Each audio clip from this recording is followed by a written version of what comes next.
Përshëndetje për gjithë, unë bashkë me familjen e shfrytzuam drejtën tur për të votuar.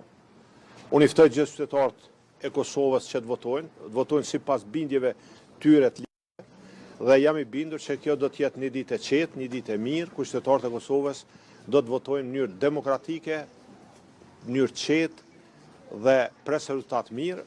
Uroj që gjithçka të shkojë mirë dhe pres që gjithçka të shkojë mirë. Që shka shku procesi dhe i sëtë, që të marrë parasysh që gjethet e kaluar lokale, kemi pasur disa paknatësi. Deri tash nuk kam ndonjë informacion që ka ndonjë problem dhe uroj që mos të ketë. Ka pas deklarime prej anëtarit PDK-s KQZ për mungesë të energjisë elektrike në disa vende votime.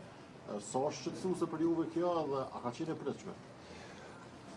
Nuk është mirë me ndodh, mund të jetë shqetësuese, por nuk po du me paragjykue, po du me qenë pozitiv, edhe me qenë një ditë e mirë edhe më përmbyll gjithçka mirë. A presni me pas formim të institucioneve me njëherë mas zgjedhjeve dhe zoti Hanza se një vit ka shku veçdan? Unë do ta bëj maksimumin që Kosova të ketë sa më shpejt institucione, mos ketë vakum institucional dhe vendi të ecë përpara. Përfundimin e procesit zgjedhor do ta presni në Mitrovica apo në Prishtinë?